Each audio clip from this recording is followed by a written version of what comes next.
আল্লাহ রাব্বুল আলামিন বলেন, লাকাদ কানা লাকুম ফি রাসূলিল্লাহি উসওয়াতুন হাসানা। দুনিয়ার সমস্ত মানব জাতিকে আল্লাহ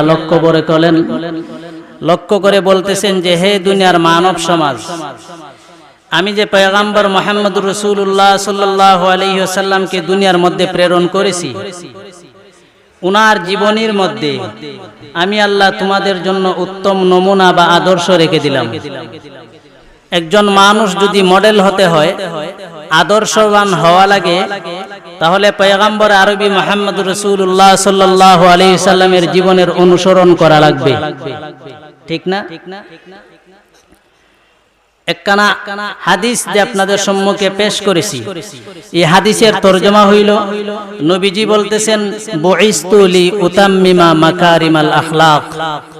আমাকে আল্লাহ রাব্বুল আলামিন দুনিয়ার মধ্যে প্রেরণ করেছেন উত্তম আদর্শগুলা, উত্তম চরিত্রগুলা, ভালো ভালো কোয়ালিটিগুলা মানুষ সমাজের মধ্যে পূর্ণতা বিস্তার করার জন্য আল্লাহ আমাকে দুনিয়ার মধ্যে প্রেরণ করেছেন।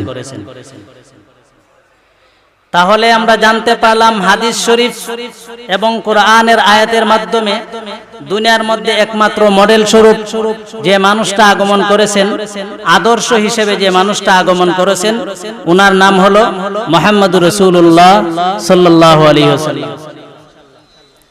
এখন প্রশ্ন, আল্লাহ রাব্বুল আলামিন মুহাম্মদুর রাসূলুল্লাহ সাল্লাল্লাহু আলাইহি ওয়াসাল্লামকে উত্তম আদর্শ দিয়া দুনিয়ার মধ্যে প্রেরণ করলেন। উত্তম আদর্শের গুণাবলী, কোন কোন কোয়ালিটি, কোন কোন গুণাবলী থাকলে উত্তম আদর্শ সম্পন্ন একজন মানুষ হওয়া যায়? উত্তম গুণাবলী পরিচয় কি, কতটা উত্তম গুণাবলী থাকার প্রয়োজন, এগুলা নির্ধারিত কোনো সংখ্যা বলা যায় না। তবে বিশেষ বিশেষ কয়েকটা গুণ থাকলে সেই মানুষটাকে আদর্শবান মানুষ বলা যায়। তন্মধ্যে একটা হলো হায়া, লজ্জা শরম। কি লজ্জা শরম? মানুষ যদি আদর্শবান হওয়ার প্রয়োজন মনে করে, মডেল হতে চায়, তাহলে তার মধ্যে লজ্জা গুণটা থাকতেই হবে। লজ্জাহীন মানুষ কোনোদিন আদর্শ পুরুষ বা নারী হইতে পারে না। 2 নম্বর বিনয়, 3 নম্বর ভালোবাসা, ছোটদের প্রতি স্নেহ মমতা, ন্যায় বিচার, ন্যায়পরায়ণতা, ক্ষমা, সহানুভূতি, সহমর্মিতা, এগুলা ইত্যাদি। এগুলা হইল উত্তম আদর্শের গুণাবলী। এখন নবী করিম সাল্লাল্লাহু আলাইহি ওয়াসাল্লামকে যে আল্লাহ বলেছেন, আমি নবীজিকে উত্তম আদর্শ দিয়ে প্রেরণ করেছি, আমি আপনাদের সম্মুখে বললাম উত্তম আদর্শাবলীর মধ্য থেকে একটা হলো হায়া, শরম। এই শরম, এই গুণটা যার মধ্যে নাই, সে আদর্শ মানুষ না। হাদিসের মধ্যে বলা হয়েছে, আল হায়াউ শুবাতুম মিনাল ঈমান। লজ্জা ঈমানের একটা অংশ, ডাল, শাখা। নবী করিম সাল্লাল্লাহু আলাইহি সাল্লামের মধ্যে লজ্জা গুণটা কি রকম ছিল? বলে, কানা আসাদ্দা হায়াআম মিনাল আযরা'i ফি খিদরিহা। হাদিসের মধ্যে আছে, আল্লাহর রাসূল সাল্লাল্লাহু আলাইহি সাল্লাম কি পরিমাণ লজ্জাশীল ছিলেন, কি পরিমাণ লাজুক ছিলেন, যে একটা কুমারী মেয়ে যেরকম ভাবে তার ইজ্জত আবরুকে হেফাজত করতে গিয়া পর্দার আড়ালে নিজেকে গুটাইয়া গাঠাইয়া রাখে, এর চেয়ে বেশি লজ্জা প্রকাশ পাইতো পয়গম্বর আরবি মুহাম্মদুর রাসূলুল্লাহ সাল্লাল্লাহু আলাইহি সাল্লাম থেকে। এই পরিমাণ লজ্জা নবীজির মধ্যে ছিল।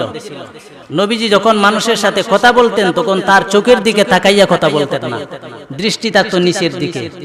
কারণ দৃষ্টি যদি মানুষের দিকে থাকে, চোখের মধ্যে চোখ দিয়া যদি কথা বলে, তাহলে লজ্জা শক্তিটা, লজ্জা গুণটা হ্রাস পায়, কমে যায়। আর মানুষের মধ্যে যখন লজ্জাটা কমে যায়, মানুষটা যদি ছোট হয়, তাহলে তার মধ্যে বেয়াদবির ভাব চলে আসে। মুরব্বীদের সামনে সে বড় কথা বলতেও দ্বিধাবোধ করে না, যখন লজ্জাবোধটা তার মধ্যে থাকে না। এই জন্য নবীজি নিচের দিকে তাকাইয়া কথা বলতেন। এই লজ্জা অত্যন্ত গুরুত্বপূর্ণ একটা গুণ, এটা সাধারণ কোনো গুণ না। দেখবেন সমাজের মধ্যে যার মধ্যে লজ্জা নাই, এই মানুষটা এমন কোন জিনিস নাই যেটা করতে পারে না, ঠিক না?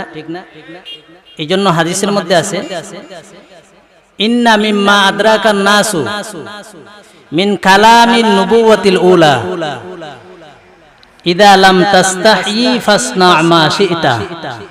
মানুষে পূর্বকার নবীদের যে সমস্ত কথা সংগ্রহ করেছে তার মধ্যে একটা গুরুত্বপূর্ণ কথা হইল যে যখন তোমার মধ্যে লজ্জা থাকবে না তখন তুমি যা খুশি তাই করতে পারো। এটা আপনি সমাজের মধ্যে মিলিয়ে দেখতে পারেন, যদি বিশ্বাস না হয়। কি বলেন আপনারা? যার মধ্যে লজ্জা শরম কম, এই মানুষটাই কোনো কিছু করতে দ্বিধাবোধ করে, সব করতে পারবে। যার লজ্জা বেশি সে সব কাজ করতে পারে না, তার দ্বারা সম্ভব হয় না, কারণ লজ্জা তার মধ্যে বেশি। আল্লাহর পয়গম্বর রাহমাতুল লিল আলামিন মুহাম্মদুর রাসূলুল্লাহ সাল্লাল্লাহু আলাইহি ওয়াসাল্লামের মধ্যে লজ্জা গুণটা এত বেশি ছিল, বলেন যখন মানুষের সাথে কথা বলতেন চক্ষুটা নিচের দিকে দিয়ে কথা বলতেন। কারণটা কি রে ভাই? পয়গম্বর ইচ্ছা করলে মানুষের চোখের দিকে তাকাইয়া কথা বলতে পারতেন কি পারতেন না? জোরে বলেন, পারতেননি। কিন্তু পয়গম্বর আরবি মানুষের চোখের দিকে তাকাইয়া কথা বলেন নাই, নিচের দিকে চক্ষুটা দিয়ে কথা বলতেন। বলেন ওগো পয়গম্বর, আপনি মানুষের দিকে তাকাইয়া কেন কথা বলেন না? বলেন মানুষের দিকে তাকাইলে যদি মুরব্বী হয়, বয়স্ক মানুষ হয়, তার চোখের দিকে তাকাইয়া কথা বলতে বলতে এক সময় তার লজ্জা সময় কমে যায়। লজ্জা শরম যখন কমিয়া যায়, ওই মানুষটা মুরব্বীদের সাথে বেয়াদবিমূলক আচরণ করতেও দ্বিধাবোধ করে না। ঠিক কিনা? এই জন্য লজ্জা গুণের অত্যন্ত দাম, লজ্জা গুণের দাম অত্যন্ত বেশি। কিন্তু আশ্চর্য লাগে হিন্দু ধর্মের দিকে তাকাইলে, বলবো নাকি? জোরে বলেন, বলবো। হিন্দুদের ধর্মের দিকে তাকান, পয়গম্বর আরবি মুহাম্মদুর রাসূলুল্লাহ সাল্লাল্লাহু আলাইহি ওয়াসাল্লাম আমাদের ইসলাম ধর্মের মডেল, আমাদের ইসলাম ধর্মের আদর্শ পুরুষের নাম কি? জোরে বলেন, মুহাম্মদুর রাসূলুল্লাহ সাল্লাল্লাহু আলাইহি ওয়াসাল্লাম। পয়গম্বর আরবি যেহেতু আদর্শ মানুষ হিসেবে দুনিয়ার মধ্যে প্রেরিত হয়েছেন, এই জন্য হায়া গুণটা, লজ্জা গুণটা আল্লাহর রাসূলের মধ্যে অত্যন্ত বেশি ছিল। কিন্তু হিন্দু ধর্মের আদর্শ পুরুষের দিকে তাকান, তাদের আদর্শ পুরুষ বাদই দিলাম, তাদের যে প্রধান দেবতা আছে, তাদের দেবতার মধ্যে এমন অশ্লীল কাহিনী বর্ণিত আছে যেগুলা বর্ণনা করতে লজ্জা বোধ হয়। কিছু বলবো নাকি? কিছু শুনবেন আপনারা? মুসলমান ভাই, হিন্দু ধর্মের কিতাবের মধ্যে আছে তাদের প্রধান দেবতা হলো 3 জন। জোরে বলেন, প্রধান দেবতা কয়জন? হিন্দু ধর্ম মতে তাদের প্রধান দেবতা হলো 3 জন। 1 নম্বর হইল ব্রহ্মা, 2 নম্বর বিষ্ণু, 3 নম্বর হইল মহাদেব। শুনতে পাইছেন নি কথাগুলা? ব্রহ্মা, বিষ্ণু, মহাদেব, এই 3 জন হলো তাদের ধর্ম বিশ্বাস অনুযায়ী প্রধান দেবতা। ওরে মুসলমান ইমানদারের দল, ব্রহ্মা, বিষ্ণু, মহাদেব, তাদের মধ্যে প্রধান দেবতা 3 জন কেন? বলে ব্রহ্মা এমন একজন দেবতা যিনি সারা পৃথিবীটাকে সৃষ্টি করেছে, এটা হলো তাদের ধর্ম বিশ্বাস। 2 নম্বর বিষ্ণু একজন এমন দেবতা যিনি নাকি সারা পৃথিবীর মানুষকে লালন পালন করে। 3 নম্বর মহাদেব এমন একজন দেবতা, ওই দেবতা নাকি সংহার কর্তা। মুসলমান ভাইরা আমার, আপনি চিন্তা করে দেখেন, তাদের দেবতা, মহান দেবতা হলো 3 জন দেবতা বা ঈশ্বর, তাদের প্রধান হইল 3 জন। বিষ্ণু এক কর্মে দক্ষ, আর ব্রহ্মা আরেক কর্মে দক্ষ, আর মহাদেব অন্য কর্মে দক্ষ। মহাদেব যেটা করতে পারে বিষ্ণু সেটা করতে পারে না, বিষ্ণু যেটা করতে পারে ব্রহ্মা সেটা করতে পারে না, ব্রহ্মা যেটা করতে পারে বিষ্ণু সেটা করতে পারে না। ব্রহ্মা সারা পৃথিবী সৃষ্টি করতে পারে কিন্তু লালন পালন করতে জানে না। বিষ্ণু লালন পালন করতে জানে কিন্তু পৃথিবীকে সৃষ্টি করতে জানে না। মহাদেব সংহার করতে জানে কিন্তু সৃষ্টি করতে জানে না, লালন পালন করতে জানে না। আরো 2 জন দেবতা তাদের ধর্ম বিশ্বাস অনুযায়ী দুনিয়ার মধ্যে যত ভালো হয়, যত কল্যাণ হয়, যত মঙ্গল হয়, সমস্ত কল্যাণ আর ভালোর দেবতা হলো লক্ষ্মী দেবতা। শুনছেন নি আপনারা? সমস্ত কল্যাণের দেবতা হলো লক্ষ্মী দেবতা।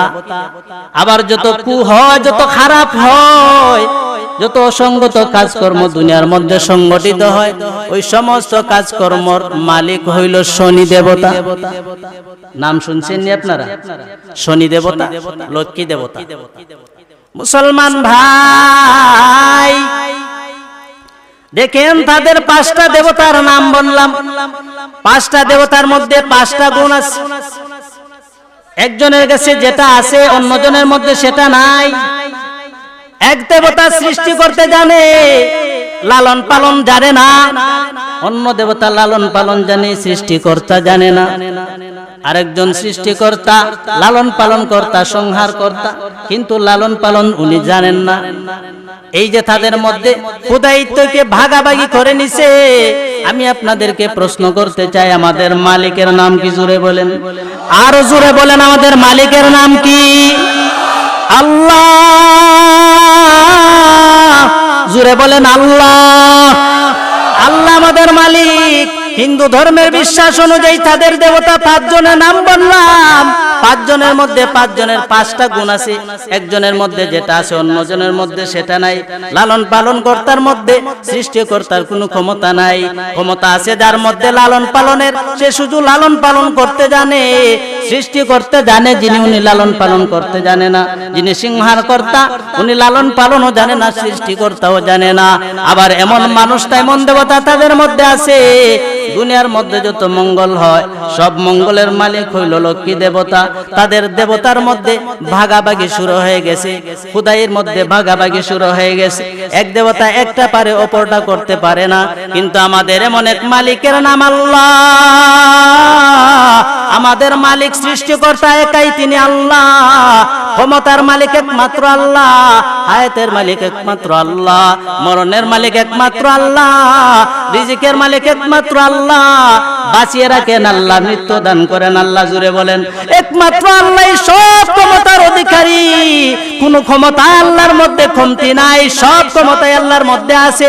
হিন্দুদের দেবতা একটা করতে পারে আর একটা করতে পারে না, কিন্তু আমাদের আল্লাহ এমন একজন মালিক, দুনিয়ার সব কিছু করার ক্ষমতা আমাদের আল্লাহর মধ্যে আছে না নাই? জুড়ে বলি, কাদিরে কুদরত দারি বর কামাল, আনতা রব্বি আনতা হাসবি যুল জালাল, তুহি কাদের জলিলুল্লাহ জাহাদার, বহর হালে তুহি মেরা নিগাহদার।